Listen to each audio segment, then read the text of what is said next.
Hello everyone, my name is Summer and in this video I'll be demonstrating and explaining a play-based experience aiming to develop the math concept of counting at preschool setting. The activity is beads and threads for age group 4 to 5 to develop the math concept of counting. For the resources, we are using open-ended resources, open-ended materials such as lids, gum nuts, tree leaves, beads and threads, pipe cleaners, and straws. And this activity relates to the early years learning framework outcome 4. Children are confident and involved learners. The activity will be introduced at the end of the group time. The educator will start the group time by singing 1 finger, 2 fingers, 3 little fingers, till 10 and then clap, clap, clap. And then introduce the book of I Can Count to 10 by Frank J. Marr. After finishing the book, the educator will introduce the new play experience for the children and let them know that they are free to come and explore whenever they want to.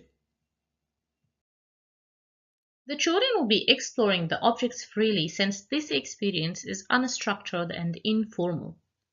While they're exploring, they might say things like, "Look at these glittery pipe cleaners," or "Look at the gum nuts," or "How many holes in the lids?" Once they get engaged with the materials and form their own artwork, or at least start forming, they might interact with each other or with the educator. Then it will be the opportunity for the educator to scaffold the learning and ask questions like, I'm wondering what can we do with this? Or I'm wondering how many beads can we use to thread and make a big necklace? Or even model the one-to-one correspondence and touch and count every object. The children might engage with the educator and start counting the objects, or they might carry on their play and keep threading or keep doing the artwork. This is a free play experience. It's very unstructured, so the children are allowed to do whatever they want to.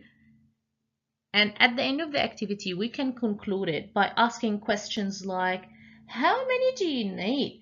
How many did you need to make this? Or how many beads did you need to make one big necklace? Or how many straws did you use? And start counting. Play-based learning, defined by the Early Years Learning Framework for Australia as a context for learning through which children organize and make sense of their social worlds as they engage actively with people, objects, and representations. For example, when children start threading objects and engage with the experience and interact with the educators and each other. This experience relates to the Early Years Learning Framework Outcome 4, which states that children are confident and involved learners. Children develop a range of skills and processes such as problem solving, inquiry, experimentation, hypothesizing, researching, and investigating. They do this by contributing to mathematical discussions and arguments. For example, when they ask for more or count how many they got and compare what they have to what their peers got. According to the constructivist perspective, Piaget's view, children acquire knowledge by constructing it through their interaction with the environment.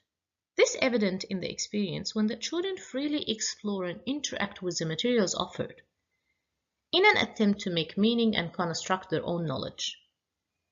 According to Vygotsky, children learn best when they are engaged in a discussion with adults or with their peers. For example, when children are engaged in a mathematical discussion with their educator and responding to her questions of, how many beads do you need to make a big necklace? Or exploring and threading the objects, or even interact with each other, saying things like, look how many I got, or I need one more, or two more, or she's got more than me, and start counting. Now this is the end of my presentation. I hope you enjoyed it as much as I did. Thanks for listening. Summer Ismail.